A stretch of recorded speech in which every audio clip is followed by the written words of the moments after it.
Naman po ngayon, pasalamat sa ating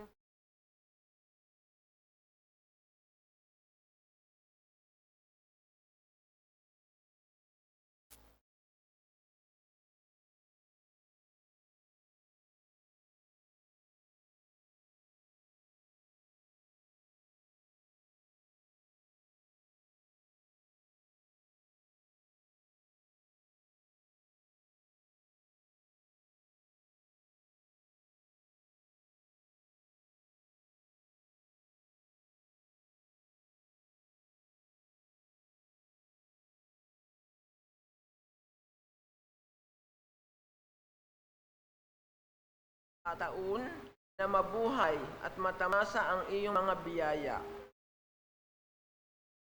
Bigyan mo po kami ng lakas at talino upang maipagpatuloy na abutin ang aming mga pangarap. Turuan mo kami na maging mapagmahal at masunurin sa mga aral mo. Tulungan mo kaming maisapuso ang pagsunod sa iyong mga kautusan at magkakaroon ng mga taong malasakit sa kapwa, katabayan at kalikasan. Sige po, patuloy po ang ating pananalangin. Ama namin, pakinggan mo po ang pagtawag namin, ang banal na pangalan. Basbasan mo po ang aming at kami kaluguran mo sa umaga po. Pagyamanin mo po, Panginoon, at maging nakaayon sa iyong kalooban aming pagkikisakit. Sa simula hanggang sa katapos. Masalamin naman namin ang layunin mong dakila sa aming buhay. At maisagawa namin ngayon ang aming mga gawain na may kabutihan at pag-ibig sa aming kapwa. Kami po ay naninikluhod sa iyong harapan na kami iyong patnubayan at waksi sa aming kaisipan ang anumang masasamang kaisipan at pakikipag-alitan sa aming mga kasama. Bigyan mo po kami ng sapat na lakas at katalinuhan upang maibahagi namin ang aming nakakaya sa aming mga kasama sa pagtitiis na ito.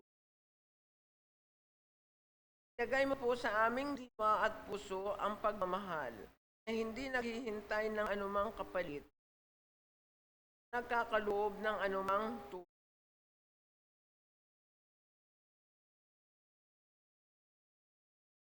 Patuloy po nating idalangin din natin ang may mga bahagi sa program, ang mga magpapaawit, ang mga tatayo sa unahan, gayon din ang ating tagapagsalita.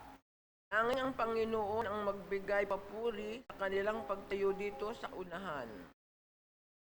Natin ang biyayang gabay sa katulungan, lakas ng loob mula sa ating Panginoon, at ang proteksyon sa anumang gawaan ng kaaway.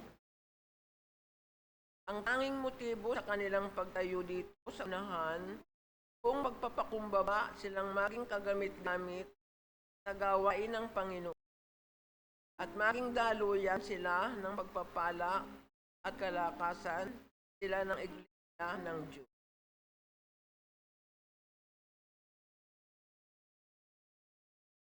Dalangin din natin ang malayang pagkilos ng Santong Espiritu sa bawat isa sa kabuuan ng gawaing ito.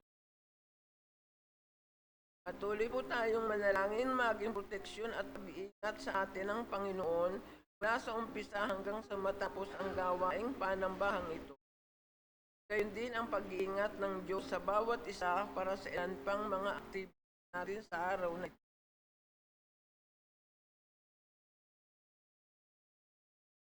Tuloy po nating ipanalangin ang lahat ng mga kagamitan na ating gagamitin ngayon na maayos ang daloy. Pati po ang daloy po ng kuryente, atin pong ipanalangin na ito po ay ayos. Panalangin po natin ang mga kapatid natin na paparito pa. Ingatan sila ng ating Panginoon.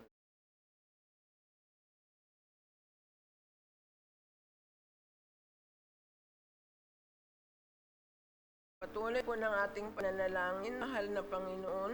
Kami po ay lumalapit sa iyo ngayon upang hilingin sa pangalan mo kami sa aming pagsamba. Dalangin namin na puspusin mo kami ng iyong banal na Espiritu at tulungan kaming sumamba sa iyo. Punuin ang aming mga puso ng kagalakan ng iyong pagliligtas. Tulungan kaming ipahayag ang mabuting balita ni Jesus upang makilala siya ng lahat ng ang pinakapataas pong papuri ay sa pangalan ng ating Panginoong Hesus. Ito po ay magandang umaga sa ating lahat.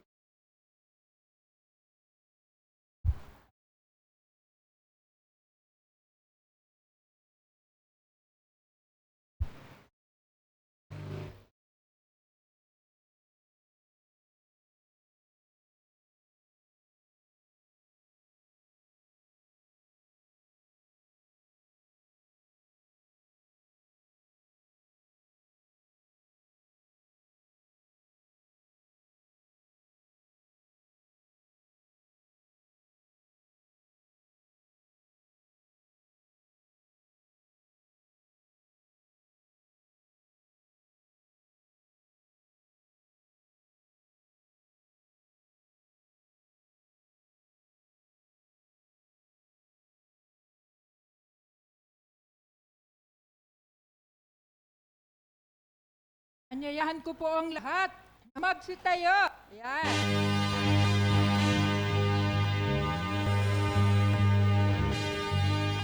Good morning! Isa pong makulimlim na umaga ang binigay sa atin ng Lord sa umagang ito. Pero anuman po ang ating panahon, ang araw na ito ay ginawa ng Diyos para po tayo sama-samang magpuri at sumamba sa ating Diyos. Amen po ba? Amen! Dapat ang mga anak ng Diyos ay laging alert and awake. Tayo po ay laging dapat na gising at hindi tulog. Gising na po ba tayo? Amen! Alert po ba tayo? Handa na po ba tayo magpuri sa Panginoon? Amen! Amen! At sa ating pong buhay, dumating man po yung madilim na yugto. Meron pa rin pong umaga na darating. Kagaya po ng pagsapit ng bawat dilim. Pagsapit ng gabi. 100% sure, may umaga pa rin darating.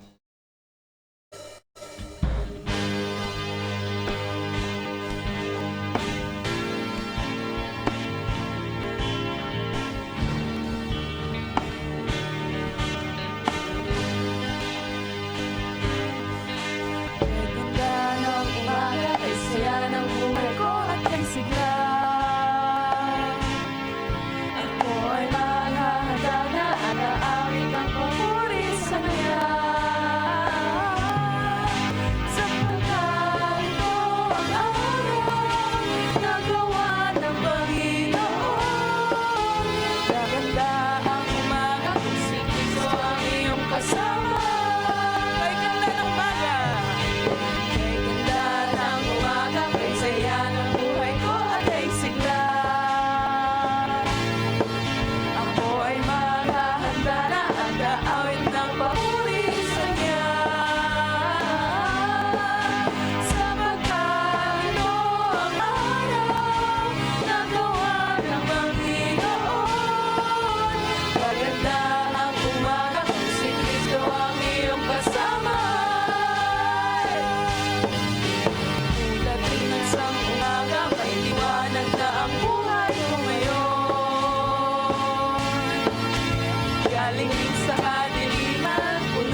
Isang mapagpalang umaga po sa ating lahat. Kamusta man po tayo, church? Yun. Praise God po. So ngayong araw po, muli na naman tayong nagkatipon upang lumapit sa presensya ng Diyos upang pasalamatan siya at bigyan siya ng papuri. Sabi nga po sa Psalms 100 verse 4, "Enter His gates with thanksgiving and His courts with give thanks to Him and praise His."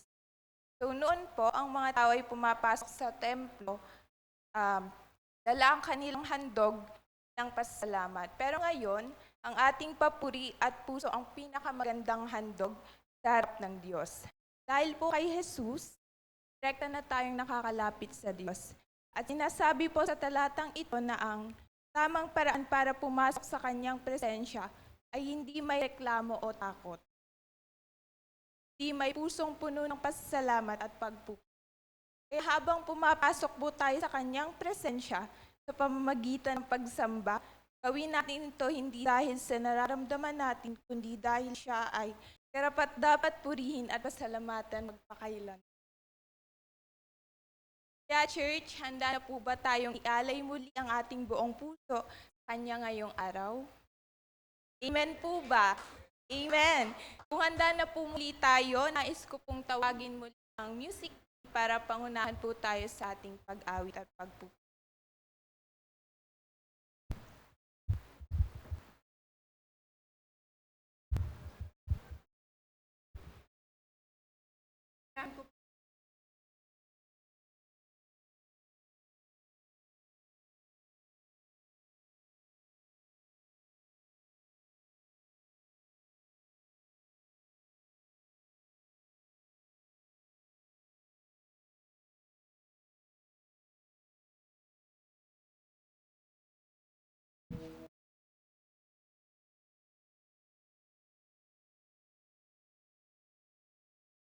Ito.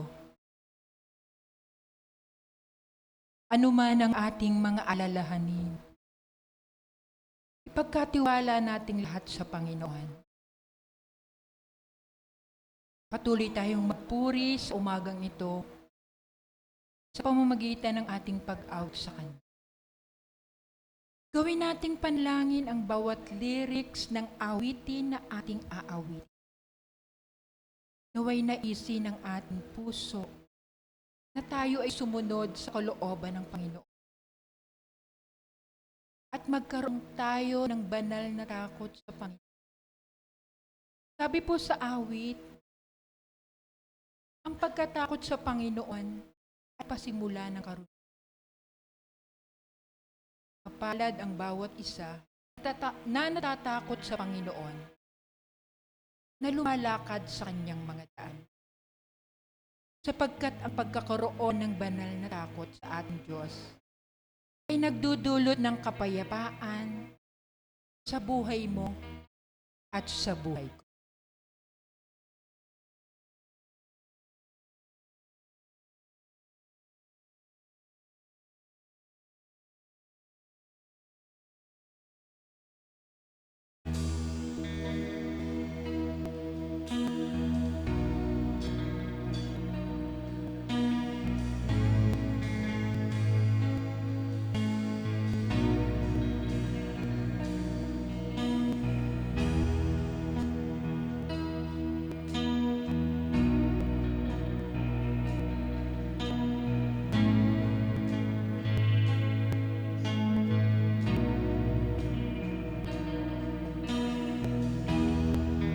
O Diyos, iyong dinggin,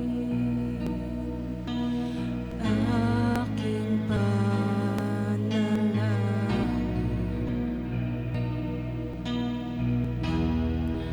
Ang puso kong ito'y tanging laan sa'yo.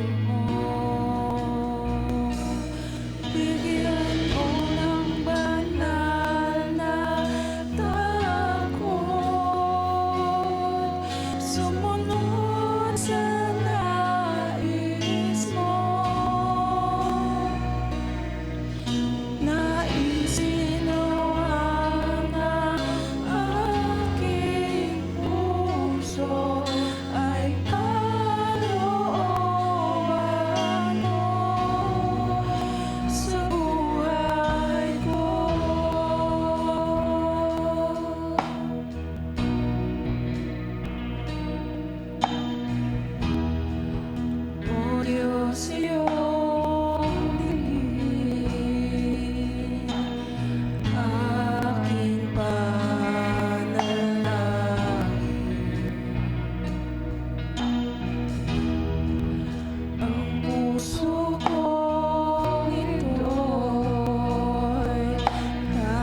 Lord, hallelujah. Tunay, Panginoon, ninanais ng aming puso na ikaw ay masunod sa aming mga buhay.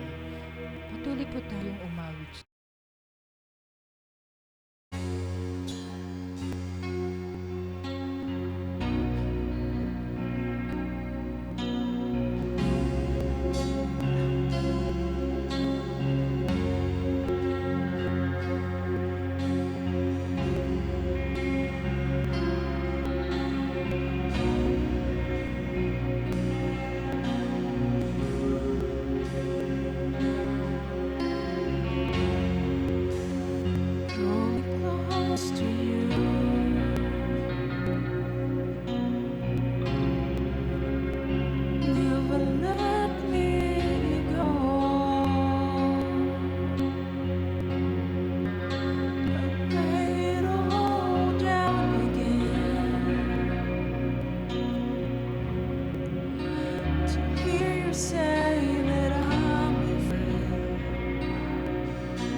tunay, Panginoon, you're all I want. You're all I ever needed in our life, Panginoon. Sapagkat tunay, Lord, kung wala ka po sa aming buhay, hindi po namin alam kung saan kami patutungo, Panginoon. Sapagkat ikaw lamang po ang Diyos na tanging naglilid sa amin sa tamang landas, Panginoon. Kaya Lord, sa umagang ito, minsan pa, patuloy naming iniaalay sa iyo ang aming buhay, ang aming pagsamba, ang taos-puso naming pagpupuri, Panginoon, na nalalaan lamang para sa iyo na aming nag-iisang Diyos. Lord, sa umagang ito, nais ng aming puso, Panginoon, na patuloy na mapalapit sa iyo. Kaya Lord, ang aming samot dalangin, patuloy mo po kaming samahan, Panginoon, sa bawat oras at sa lahat ng aming gagawin para sa iyo. Purihin ka po, Lord, sa umagang ito, sa pangalan ni Jesus. Amen and amen. Purihin po ang Panginoon. Pwede na po tayong makaupo.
Yung pag makikisa.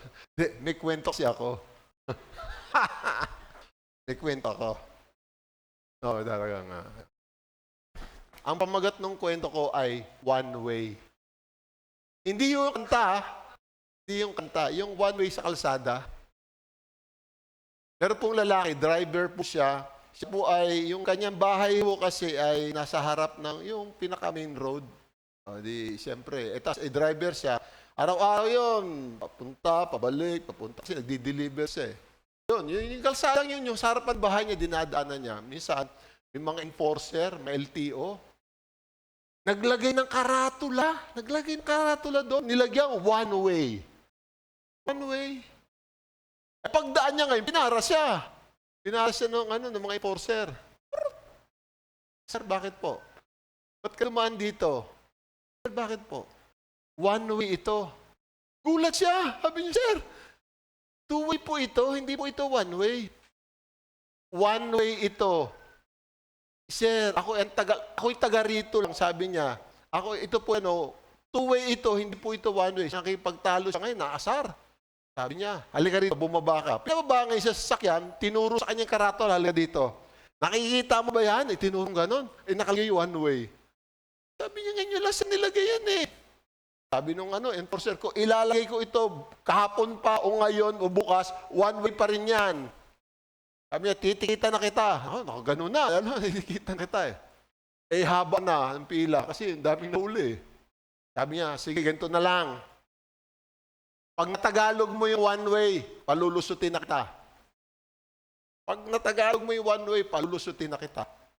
Sabi niya, makilalaman ng Tagalog ng one way para makalusot ako. Iisip niya gano'n. Siya nga pala, ano pa ang Tagalog ng one way? 100. Sabi niya, okay na yan. 100 pala. Kaya 100. Ayun po, 100. Kaya pala one way, 100. Sabi niya, okay na yan. Pwede na yan. 100 lang pala. Saltik. Hindi pala yung 100. So, one way. Kaya Aaron, meron ka bang one way dyan? Wala na ganon. Gumagano si Aaron, alam bakit? Kasi ito may 5 ways siya. Dalawang kamay, hindi may 10 ways. Sabi ni Sana, ano yung 5 ways? Hindi, video po yon. We find ways. Hindi, joke po. Ngayon, ito kasi, Sir Fred, no? Yung pala yun, 100. Kaya pala one way. Mamaya, baka may mga one way dyan. Tingnan nyo lang. Mamaya, Santa Catalina, marami dyan eh. Okay. Alam niyo po, itong ating pag-aaral, may kinalaman sa ating pag-aaral po ngayon. Kasi minsan, ganito po, no? May mga blessing na binibigay ang Diyos sa atin. Pero hindi lang pala siya pagpapala, hindi, ginagamit din ng Diyos para pagsubok. Di ba? Katulad nun, may kapangyarihan naman talaga sila eh. Kaso, ginamit nila sa mali. Marami namang ganyang kwento. Makinig ka, manood ka ng balita. Parati naman yan ang kwento. Mga hinuli, mga extortion, mga kidnap, mga gano'n. Ang dami ganyang kwento. Nasa kapangyarihan, pero ginagamit nila sa hindi tama. So, ganito po mga kapatid. Yung mga pagpapala ng Diyos sa atin, tandaan niyo yung mga blessing sa atin, hindi lang yung blessing, kundi yan ay testing. So, magparesing blessing at testing. Pag tinagalan mo, yan ay pagpapala at pagsubok. Diba? Pero pares peace. Diba? Ganun po siya. So, titingnan po natin ngayon kasi hindi lang ang Diyos nagbibigay po sa atin ng pagpapala. Alam niyo po ba, yung mga blessing, ginagamit din ng Diyos yan para subukin tayo. Diba? Subukin tayo. Kasi, blessing and trials are best expose. Kumbaga, ini-expose nito kung sino po talaga tayo, kung ano talaga yung nilaman ng ating puso. Kaya nga, it reveals who we are. Ito po ay naglalantad kung sino po talaga tayo. Yung ating ugali, yung ating nasa puso. Kasi minsan, hindi natin alam, kung minsan, di ba yung mga tao, hindi natin alam yung motibo eh. Kasi ganito talaga ang gusto ko. Siyempre, na sinasabi, pinaniniwala natin, pero nagdududa agad tayo. So, hindi natin ma-determine. Ngayon, lalabas ngayon yung mga pagsubok, doon nalalanta, doon po na-expose yung totoo talagang layunin. Di ba? Ganun po siya, no? Now, bakit kinakailangang expose ng Diyos sa pamagitan ng trials? Bakit nilalanta ng Diyos sa pamagitan ng pagsubok kung ano yung ating mga ugali, yung ating mga karakter? Kasi una, hindi para malaman ng Diyos. Kasi alam na niya. Ikilala naman niya tayo. Siya naman ang gumawa sa atin. Siya ang design ng ating itsura. Lahat po yan. Pero, kaya pala niya ginagawa yun para ipakilala rin sa atin, kung sino tayo. At ipalam sa iba kung ano talaga yung ating ugali. Yung kung sino talaga tayo. Ganun pala yun. Ang intensyon, hindi para ipahiya tayo. Hindi mali yun. Sabi, kaya pala ginagawa para mapahiya. Hindi. Kaya nilalantad ng Diyos para makilala natin ating sarili, kasi transformation happens, ang pagbabago nangyayari lang, kapag meron tayong admission, tinanggap natin at pinagsisisihan natin. Mali pala yun. Siya na po kayo. So doon lang, kapag walang ganon, siyempre pag hindi mo alam, ang tawag nga na sa English, blind spot. Yung napapansin na ng ibang tao, pero kung di ko pa nakikita. Di ba? Ang pogi-pogi mo. Yun. Parang hindi ko alam. Ganon. Hindi. Diba? Hindi natin alam. Ang purpose ng Diyos, kaya pala niya ini-expose yung ating karakter para hindi tayo ipahiya, kundi para ma-determine natin, ito pala yung area na dapat kong baguhin. O katulad lang noon. Okay? May kapangyarihan sila eh. Pero ginagamit nila sa mali. Actually, blessing yun. May trabaho ka. May authority ka eh. May power ka. Kaso, diba, gano'n ang nangyayari sa mga tao. So dito, makita po natin, excuse me, ang isa po sa area na gusto ng Diyos ayusin, ay yung area po ng pera. Diba? Pera, no? Kaya minsan nagtataka ako, mukha kang pera. Tinitingnan ko, ano ba itsura ng tao mukhang pera? Hindi. Bilog? Bilog. Ano to, rectangle? Isip ko, ano ba itsura ng tao mukhang pera? Mukha kang pera. Sabi ko, ano kaya itsura nun? Yung nakaganon? Di ba, minsan 500 may nakaganon pa ba? Pero may nakaganon pa rin no? Si Nino yata yun. Mukha ka pera. Sabi ko, inisip ko, ano kaya itsura lang ng tao mukhang pera? Yung mukha niya, gano'n. Joke. Hindi natin maintindihan no? So, kaya ganyan yung picture kasi pinapakita kung ano talaga yung hindi sa AI. Ano ba yan? Oh. So, nalaman, nung binuksan, ay, wala palang utak. Hindi, joke. Puro pala mata. Hindi pa. Ewan ko, napili kong picture. Okay. Anyway, so ganun po, no? So, actually, no, hindi areas, no, kinds of blessing and trials that God uses, that God used to reveal the true self. Ginagamit ng Panginoon. Tinan niyo po, mga kapatid, ba parang lumit? Ang laki nito eh. Anyway, sige, tinan muna natin. Marami po siya. Pero iilan lang po ito, tingnan nyo paano mga ginagamit ng Diyos na blessing para ipakilala ko sino tayo? Una, pera. Yun nga, makakang pera. Yun.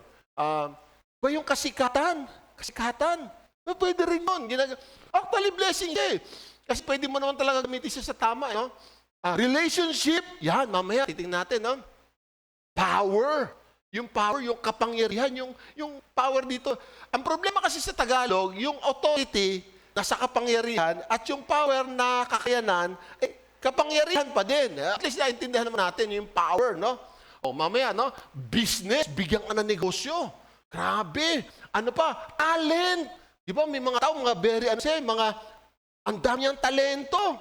Yung work, yung trabaho. Aba, yan, authority. Yung posisyon. Binigyan ka ng posisyon. Tapos yan, ito pa, na in love. Grabe. Alam niyo yung magka-crush ka, tinanong mo katabi mo, magka-crush ka, tsaka yung magustuhan ka, blessing yan. At least pinagkakagusto. Wow. Diba? No, blessing naman yan siya. Okay naman po yun. Ang problema lang, sabi nga nila, pag-ibig na makapangyarihan. Di ba sabi doon? Diretso mo kaya, Jerry. Pag-ibig na makapangyarihan. Kapag pumasok sa puso ni Nima, Nanay Mia, diretso nyo, lulutuin ang lahat. Hahamakin ang lahat, di ba? Masunod ka lamang. Ay, di ba? So, ang tao, pag nagkagusto, blessing yon, pero at the same time, testing din siya. Kasi dyan, kakaproblema tayo, yung loyalty, yung obedience sa Panginoon. Problema, malaki na po yan, mga kapatid. Actually po ito, kung tutuusin, blessing yan. Pero hindi lang siya pagpapala. Siya po ay pagsubok din. Kaya alam niyo, nung kinausap ni Satanas ang Panginoon, di ba, sabi ng Panginoon, di ba nakita si Job? Di mo, buti-buti nun. Matapat sa akin yun. Talagang sumusunod yun sa akin kalooban. Ano sabi ni Satanas? Kasi naman, kaya naman yung ganyan, kasi pinagpapala mo. Kunin mo yan. Tanggalin mo lahat sa kanya. Susumpain ka niya. Di sinabi? Sabi niya, sige. Pero hindi mo lang siya mapapatay, sabi ng Panginoon. So, sinubok, kinuha lahat. Aba, hindi rin. Sumamba pa rin sa Panginoon. Ibig sabihin, itong si Job, hindi siya nakabase doon sa kanyang pera, doon sa kanyang kayamanan. Hindi. Kasi nung nawala, nag-worship din siya. Ang tanong kaya sa atin, mawala kaya ito? Magpapatuloy kayo tayo sa Panginoon? Nakita niyo? So, pagsubok po siya, mga kapatid. Kasi minsan, hindi natin kilala ang ating sarili, pero dahil papakita ng Diyos, sabi ng Panginoon, pakikita ko sa'yo kung sino ka taga. Bibigyan kita ng mga ganito. Hindi natin alam yung motibo, pero pagdating ng problema, dyan lumalabas ang motibo ng Panginoon, motibo ng mga tao. Kaya nilalantad po ito para ipakita ng Diyos, anak, ito yung area na dapat nating ayusin sa buhay mo. Kasi pag hindi, yan magiging problema, magiging sakit ng ulo mo yan. Diyan ka mahuhulog. So maraming blessing po tayo natatanggap, pero hindi lang siya blessing. Ang treatment ng Panginoon yan, hindi lang pagpapala, kundi yan ay pagsubok din. Tinitingnan niya yung loyalty. Diba, no? So, kaya importante yan. Kaya, ang tanong, kasi halos, ito naman yung area ito na yung area na may mga problema tayo. Halos lahat na dyan. Diba, no? So, bakit, no? Diba, no? Tindi na ginagawa ng Diyos sa ating buhay. So, para makita natin, ba't may pera? Para maging ma-manage natin yung ating pera na maigi. Kasi, ang hirap, mga kapatid. Pag ito, hindi natin ito na-control, abay, makokontrol tayo niyan. Last time, ano yung pera? Wealth, ano yung pera pinag-aral natin? Wealth is just a tool. Diba? Sangkapan lang siya. Ang nangyayari, baliktad. Siya yung boss, tayo yung tool. Tayo yung kasangkapan, siya yung boss. Kasi sinusunod natin. Baliktad. Pag nagkaganon, malaki problema po yan. Diba, no? Kaya nga, sa relationship din. Alam niyo po mga kapatid, blessing yan, pero hindi niyo po ba alam na yan po ay pagsubok din. Tinitingnan din ng Diyos dyan, sige nga, tingnan natin. Ay, pag nagkakaproblema na. Kasi, wala na. Kaya minsan may mga titigil na ako. Ay, kasi dito na ako sasama. Sasagutin ko na ito. Hindi, labag sa Panginoon niya. Hindi. So makita niyo dito, doon pa lang, pinapakita ng Diyos, anak, may problema ka na dyan. Pag hindi mo inayos yan, laglag ka dyan, maniwala ka. At marami na po akong nakita na, abay, dumadalo nga talaga, ipinapakita, dumadalo. Ay, nung magpakasala din, hanggang ngayon, sakit na niya ng ulo. Kahit siya, di na siya church ngayon. Maniwala po kayo. Problemang malaki po yan. Hindi ko alam kung ano ba yun. Maedad na ho, hindi na siya nakabalik sa Panginoon. Sana naman, makabalik siya. Isipin niyo po yun, pinakita na ng Diyos. Ang matindi sana doon, ang maganda sana doon, nung nakita niya yung problema, abay, ginawa sana ng paraan. Abay, sige, kung ayaw mo, magtutuloy ako. Kaya minsan, sabi nga, pag-ibig na pumasok sa puso ni naman, hahamakin ang lahat, pati ang Diyos hinahamak na. O pati ang mga tao hinahamak na. Masunod ka lamang. Yan. Ano niyo po ito mga kapatid? Parang kung sa restaurant, ito po yung best seller. Kasi it delivers Talagang nakikita talaga dito yung totoong pagkatao natin, yung ating karakter po talaga. Di ba? Kaya daw ang kapangyarihan, nakalasing daw yan Diba si Glock 9? Si Glock 9, diba meron siyang trap na yung upuan, na pinag-aagawan, na pag nakaupo ay na pamigay, yung na ibigay, totoo man talaga Kasi yun talaga po yung kwento na pag nadoon ka na, ayaw mo na bahagi sa iba. Kaya yung asawa, papatan ng asawa, tapos anak, mga apo, hanggang sa ilang henerasyon na sila. Yun na rin ang yun. May probinsya nga dito. Yung tatay ang gobernador, ang asawang vice gobernador. 4 na distrito, puro mga anak niya. Isipin mo yun. Ay di nalaman talaga kung ano totoong tibo. Kasi nakaklasing yan Kaya mga pagpapalang tinatanggap natin, ingatan natin yan. Kasi dyan tinitest ka ng Panginoon. Sinusubok ka ng Panginoon. Meron ba dito? Hindi. Nilagay ko sana dyan yung pag-aaral. Yung pag-aaral po, nakakapag-aaral ka, yan po yung blessing. Pero hindi mo ba alam, testing din yan. Testing din yan. Tinitingnan na, kasi nga mag-aaral ka, titingnan natin. At marami na pong ganyan. Iniwan na siya. Ang kalakatulan, nag-aaral po ako. Siya. So, sabi nga po nila, power corrupts and absolute power corrupts absolutely. Yung kapangyarihan nakakakorrupt yan, nakakasira yan. At yung matinding kapangyarihan, nakakasira na matindi rin. Totoo naman. Tinan mo naman kasaysayan ng ating bansa. So, ngayong umaga, titingnan po natin yan para makita natin na ito palang blessing na ito, hindi lang ito pagpapala, kundi po yung pagsubok din ng Panginoon sa atin. Kasi maraming nadadaya po dyan. Bakit po? Bakit? Number 1, bakit ganito po yung nangyari sa atin na yung blessing, nagiging hindi na blessing, nagiging problema po? Kasi number 1, ito po, number 1, kasi why it's hard to manage yung money, yung fame, yung work, yung talent. Kasi we have the control. Ikwentuhan po kami, mga pastor. May nagkwento, sabi niya, may isa raw sabi doon isa, leader. Alam mo, sabi niya, pag ako umalis dito sa church ito, wala na kayo. Dahil ako lang sikreto. Kaya itong church na ito papatuloy. Yun ang sabi, nagulat din ako. Gulat ako. Ikaw talaga, ganon. Yun ang kwento. Kasi siya, talented, magaling. Naisip ko, alam mo, narinig ko na yung salitang yun. Narinig ko na yun. Yun yung sinabi nung ahas kay Eva. Bakit? Di ba pag sinabi mo, pag ako nawala dito, wala na kayo, hindi kayo magpapatuloy. Di ba ang Diyos lang naman ang pwede magsabi nun na pag nawala ang Diyos, edi wala na lahat. Ibig sabihin, para sa Diyos. Kaya sabi ko, parang narinig ko na yung ginasabi nung ahas kay Eva eh. Sabi nung ahas kay Eva, kainin mo to, magiging Diyos ka din. At dalawa kayo. Kagaling. So, bakit naging ganitong attitude natin pag may mga blessing tayo? Kasi we have the control. May control naman talaga tayo. Kung ayaw ipagamit yung talent ko, kung gusto ko lang kung kailan lang, o di may control ka naman talaga. Di ba totoo naman yun? May control ka eh. Pwede mo naman talagang gawin yun eh. Siyempre, ang problema ay hindi yun ang gusto ng Panginoon. So, ang tao nagkakaroon ng ganong attitude kasi nga, meron tayong control. Alam niyo po, ito yung problema ni Pilato.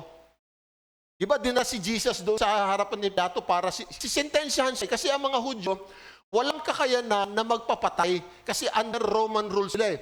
Kasi kapag ang tao nahatulan sa panahon ng mga Hudyo, sila po ay babatuin, stone to death.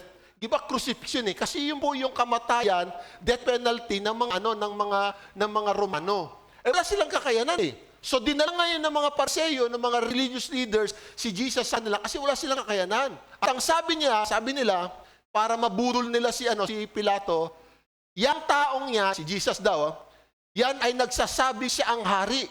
Kapag hindi mo pinapatay yan, ibig sabihin hindi ka loyal kay Caesar. Kasi si Pilato, gobernador lang siya. Si Caesar ang hari eh. Sabi niya, wala kaming ibang hari kundi si Caesar. Kaya pag hindi ka, parang piniprime up nila, binablackmail nila si Pilato. Pag hindi mo siya pinapatay, hindi ka loyal kay Caesar, isusumbong ka namin. Ganon. Ano sabi sa talata? John 19, 8-11. Okay, dito na po sa Tagalog. Nang marinig ni Pilato ang sinabi nila, iba, yun ang lalo siyang natakot. Kaya siya natakot dahil, i-report pala ako. Muli siyang pumasok sa palasyo, tinanong si Jesus, taga saan ka ba? Subalit, hindi tumugon si Jesus. Hindi siya naimik eh. Ito inaaway na, hindi nagsasalita. May katabi mo, pag inaway ka ba, gabi tahimik lang? Hindi, madaldal din po ako. Okay nasa bay. Okay, pag-away ako. Kaya hindi Jesus eh. Subalit, hindi tumugon si Jesus, ba't hindi siya nagsasalita? Muling nagtanong si Pilato, ayaw mo bang magsalita sa akin? Kasi siya nagsalita eh. Hindi mo ba alam na may kakapangyarihan ako? Palayain ka o ipapako sa krus? Grabe. May power ako. Ano sabi niya? Saka lang siya sumagot. Sumagot si Jesus, hindi ka magkakaroon ng kapangyarihan sa akin kung hindi yan ibinigay sa iyo mula sa langit. Kaya mas mabigat ang kasalanan na dala sa akin dito sa harapan mo. Ano sabi ni Jesus? Kung ikaw ay may kapangyarihan, bigay lang yan sa ng Diyos. Amin po ba? Hindi niyo po ba alam na lahat yung nakalista dyan, bigay lang ng Diyos yan? Kaya huwag mong ipagyayabang yan. Kasi sinabi, niribok niya si Pilato. Hindi mo ba alam? Kung hindi ko ibibigay sa iyo, wala ka diyan. Yun yung minsan we fail to understand na akala natin kasi magaling ako, masipag ako. Hindi po yan. Yan po ay galing sa Panginoon yan. Amen po ba? Pagsubok po yan. Kaya dito, pinapakita natin na natako si Pilato. Kasi gobernador ako. Pero mo aalisin ako sa posisyon na to. Talagang siya, pinagbigyan niya yung utos ng mga tao. Bagamat wala siyang sinabi na niya na wala akong makitang dahilan parang tao ito ipapatay. Kaya nga siya nagugas ng kamay. Bahala na kayo sa kanya. Diba? So, ibig sabihin, siya po yung tao, hindi niya ginamit yung kapangyarihan niya sa maayos. Diba? Hindi niya ginamit eh. Kasi na-pressure na siya. Yung pressure na yun nga yung testing. Di ba pa na-pressure ka? Yung grabe. Sige na nga. Mali yan. Sige na, behind na. Yun. Kaya ganun po tayo. Ganun po ang nangyayari po sa atin. Bakit? Kasi akala natin, we have the control. We have the control. Hindi po. Kaya ang hirap minsan no? Kaya nga, may kilala po mayaman dyan sa Candelaria. Ang sabi niya sa kanyang mga tauhan, sa mga kamag-anak, ako ang Diyos kasi ako may pera. So, sabi niya po yun. Patay na po siya. Wala na rin silang kabuhayan ngayon. Kasi may kapangyarihan siya eh. Kasi may pera siya. Yun yung iniisip ng tao na pag meron ka nito, may control ka, ay mahirap po yan. Diba? So, kaya nga sabi nila na money, the truth is of character. Totoo po siya. Yan. Sabi nga ni Abraham Lincoln, sabi niya, no, nearly all men can stand adversity. But if you want to test a man's character, give him power. Oh, totoo yun. Oh, alam niyo po ba si Abraham Lincoln, siya sa pinakamagaling na leader, sabi na, throughout human history, siya po ang nag-abolish po ng slavery sa Amerika. Christian po siya. Christian po siya. Di ba? Ito, nung panahon, kasi there are for civil war po yung panahon po niya Yung kalahati ng Amerika, gusto nila yung slavery, yung kalahati, yung grupo naman po niya, ayaw niya. So, dapat ma-abolish siya ang naging presidente. Oh, kapatid. So, grabe. Alam niyo po ba ang pinagdaanan ng taong to bago naging presidente? Tumakbong vice president, talo. Tumakbong congressman, talo. Tumakbong, pati nga kapitan, mayor, lahat na, talo. Sabi niya, yun yata talaga ako maging Sabi niya, susubukan ko mag-presidente. Doon siya nanalo. Sabi niya pang, wow, napakababa, ang pangarap mo, taasan mo. So, naging presidente po siya. Kaya alam niyo po mga kapatid, itong si Abraham Lincoln, isa po siya hinahangaang leader po sa Amerika kasi ginamit niya po yung kanyang kapangyarihan para sa tama. Amen po ba? Yung blessing natin, gamitin natin to para tumulong at para maglingkod sa Diyos. Hindi ito maging excuse, hindi ito maging dahilan. Hindi po ito dahilan. No? Kaya Lincoln is regarded as one of the great leaders in human history. Diba? Pangalawa, hindi lang ang tingin natin kasi we have the power, but also we have the option. Ako may choice. Kaya ko yan. Nasa sa akin na yan Pwede akong tumulong, pwede rin ako hindi tumulong. Pwede ako magbigay, pwede rin hindi. Pwede ako maglingkod, pwede rin hindi. Nasa akin po ngayon yung aking option. Ganun po siya. Meron tayong Kasi kapag meron ka niyan, meron kang ako bahala doon. I have the choice. Marami pong ganyan mga kapatid. Diba? Kaya ito, importante na makita natin. Kaya pala tayo pinagpapala ng Diyos. Hindi lang para matulungan tayo, kundi para subukin din tayo para mailantad yung nilalaman ng ating mga puso. Diba? So, pangatlo po, bakit nagkakaproblema tayo pag may mga ganun tayo? Pera, kapangyarihan, trabaho, negosyo, yan? Kasi we push our own agenda. Kasi yung issue natin, ang gusto natin, ito yung gusto ko. Ito gusto kong mangyari. Sandali, hindi po yan yung gusto ng Diyos Diba, no? Yan ang problema po natin. Kaya nga maraming mga tao talagang sa kanang posisyon, yung mayaman talaga sila. Kasi they push their own agenda Yung gusto lang nila talaga i-push nila. Wala silang pakialam doon sa iba. Kaya nga, di ba, no? Para doon tao, malaman mo kung sino siya, bigyan mo ng kapangyarihan. Makikita mo, kitang-kita na naman natin. Yan na talaga sila. At yan, pinag-aawayan nila yan. Sabi nga nung tiyo ni Spider-Man, di ba? With great power comes greatest pa. Kasi si Aaron. Aaron, sino yung crush niya? Gustong-gusto yung babae ni Peter Parker? Sino? Si Michael Jackson? MJ. Hindi. Lalaki. MJ. Hindi si Michael Jordan, Si MJ. Di ba? Yung tiyo niya, sabi sa kanya yan.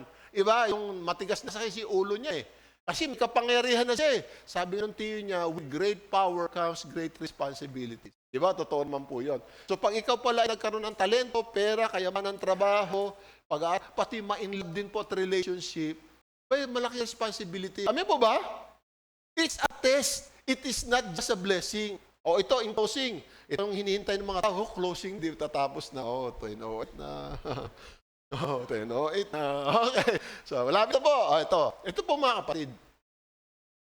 Dito, sinaway ni Pablo yung mga taga-Korinto kasi ang yayabang po nila Ang tingin nila sa sarili, matatalino, magagaling. Lahat daw nasa kanila na. Pati kasalanan nga nasa kanila na Ano sabi ni Pablo? English Revised Version, 1 Corinthians 4:7. Who do you think you are? Everything you have was given to you. So if everything you have was given to you, why do you act as if you got it all by your own power? Tagalog po yan, Sabi niya, paano ka nakakahigi sa iba? Hindi ba't lahat ng nasa ibinigay lamang sa iyo ng Diyos? Kung gayon, bakit niyo ipinagyayabang iyon na parang hindi ka loob sa iyo? Oh, sabi ni Pablo, ay kung magaling ka, ay bakit saan magaling yan? Hindi ba galing sa Diyos? Ay ba't parang ang dating galing sa iyo yan? Hindi mo ba alam na ibigay lang sa iyo yan? Di ba, mga kapatid? Oh, meron kang pera, may kakayanan ka. O ano yan? Mga kapatid, bigay ng Diyos. May mo ba? Ay, bigay ng Diyos lang yan eh. Ano sa ano niya? Bakit? Dahil may ganyan ka, mas magaling ka, mas maigi ka, mas angat ka sa iba? Hindi ba't ang lahat na nasa inyo, bigay lamang ng Diyos? Ay, totoo nga naman. Oh. Tatlo po dito yung issue. Tatlo po dito yung tanong ni Pablo na kung saan meron kasi ng problema na dinidil niya yung, kumbaga, tinutumbok niya yung tatlong problema. Una-una, yung attitude of superiority. Yung alam yung angat na angat ka. Pangalawa, yung attitude of ingratitude. Yung binigyan ka na hindi ka malang magpasalamat. At pangatlo po, yung attitude ng pagyayabang. O, tatlo po yan ha. Tatlo po yan. Una, yung attitude ng pagmataas. Yung ikaw ay superior, angat ka sa iba. O. Kaya nga sabi nila, paano ka nakakahigit sa iba? O kasi, yun yung pinalalabas sa mga taga-Korinto. Eh, angat kami. Yung mga taga-Pilipos na yan, mga taga-Thessalonica, mga taga-Colossae, wala yan sa amin. Mas magaling kami sa kanila. Sabi ni Pablo, talaga, angat kayo? Pangalawa, sabi niya, hindi naman yan galing sa'yo, bigay lang isa yan Diyos eh. So, walang kapagpapasalamat. At pangatlo mga kapatid, pagyayabang. Pagyayabang. Ay, malaking problema ho talaga ito.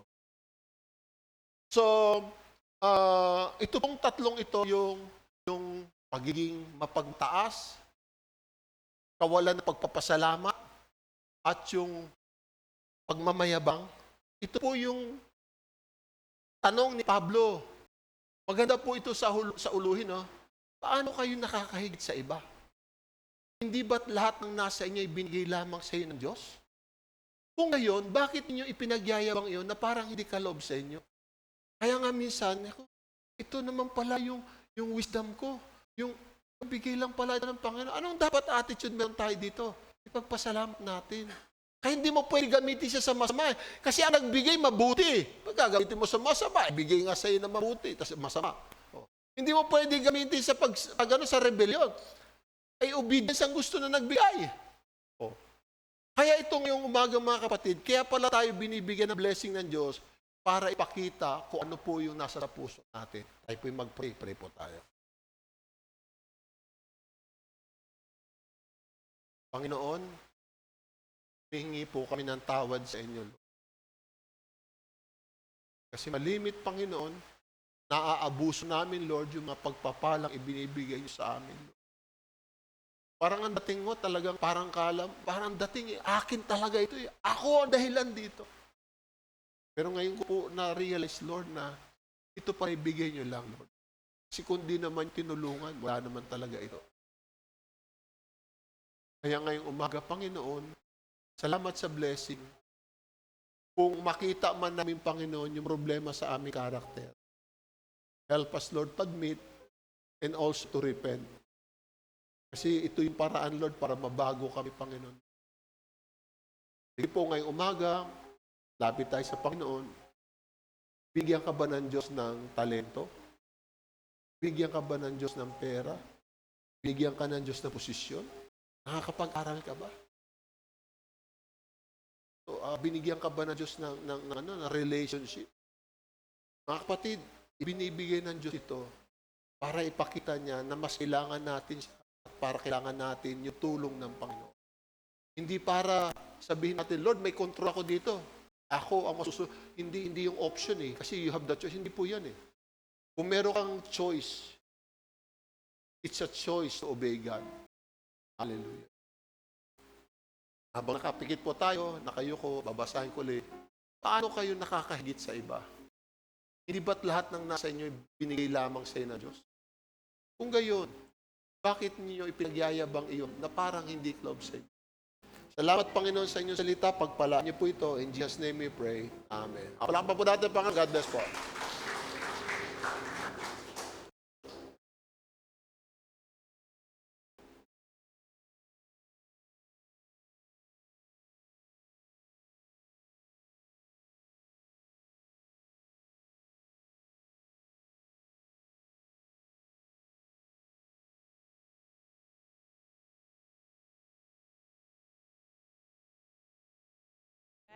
Buksan po natin ating mga Biblia sa pangalawang Korinto po, chapter 8, verse 1 to 5. Sabi po dito, mga kapatid, nais naming malaman ninyo ang ipinakitang kagandahang loob ng Diyos sa mga iglesia sa Macedonia. Dumana sila na matinding kahirapan at ito isang mahigpit na pagsubok sa kanila. Ngunit sa kabila ng kanilang paghihikahos, masayang-masaya pa rin sila at bukas ang palad sa pagbibigay. Sila ay kusang loob na nagbigay, hindi lamang sa abot ng kanilang kaya,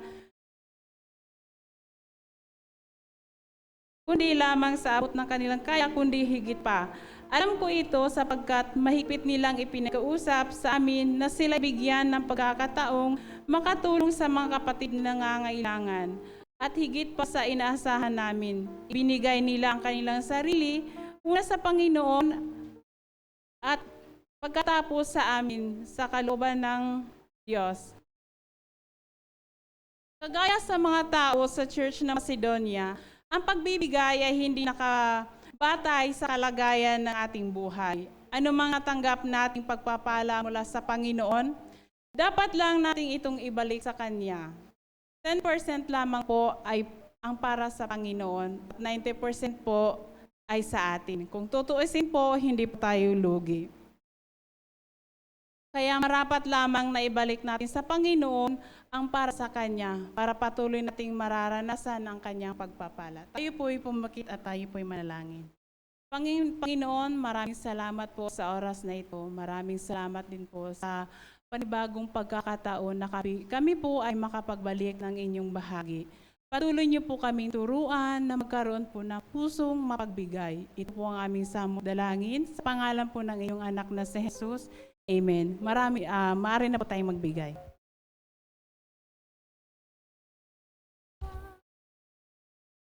Musika'y dakilain, mapakailanman, nararapat ka sa papuri, luwalhati at pagsamba, itataas ang ngalan mo, Ama.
Ano, walang kahit ano, walang kahit ano, ang mahirap sa ating Diyos.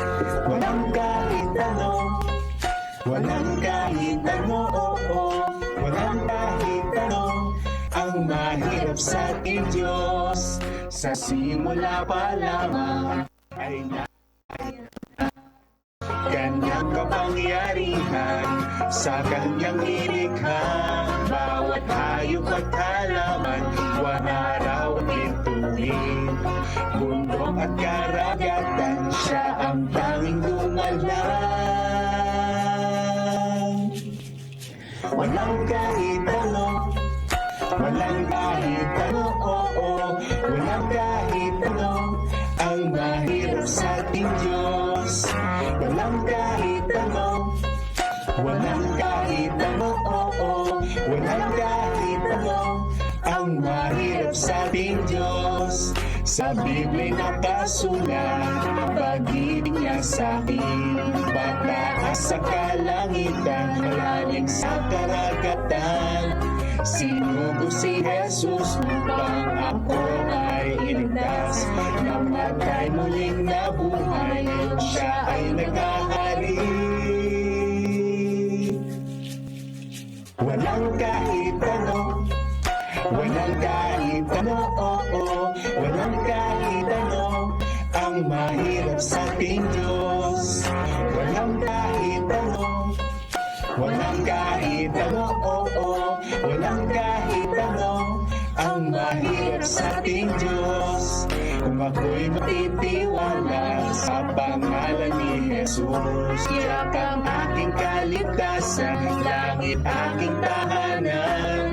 Hindi ako iiwan o bababayaan man, hindi rin matatakot pagka siya ay nariyan.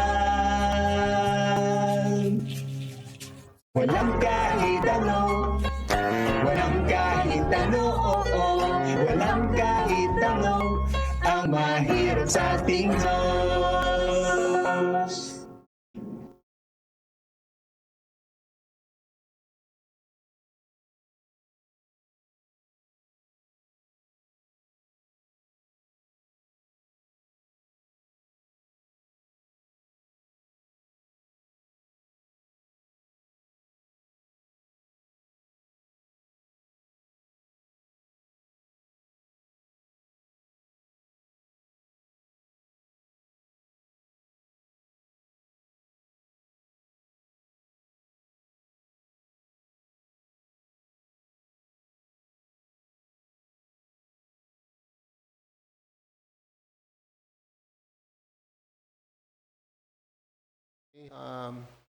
Sa iyong kabutihan.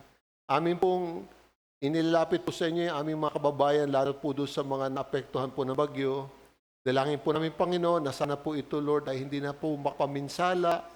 Dalangin po namin, Lord, yung patuloy na pag-iingat niyo po, Panginoon, sa hindi lang po doon sa may lugar na may bagyo, kundi yung buong kapuluan ng aming bansa, Panginoon Diyos. Lord, amin pong nilalapit din po sa inyo yung mga kapatiran namin na may karamdaman, maging si Ian, Lord. Dalangin po namin yung full recovery niya, Panginoon Diyos. Salamat, Lord, sa provision at sa natapos, Panginoon, na operasyon, O Lord. Panginoon, amin pong pinakakatiwala sa inyo ang buong sanlinggo muli. Pagpalain niyo po ang aming gawa ng mga kamay namin, bigyan niyo kami ng katalinuhan. At Panginoon, sa mga blessing na pinagkalob niyo po sa amin, magamit ito, Panginoon, para sa inyong kapurihan at para sa inyong karangalan. Ito aming dalangin sa pangalan ng Ama, ng Anak at ng Santong Espiritu. Magsabi po tayo ng Amen. Amen. Umuna po tayo para po sa ilang pagbabalita.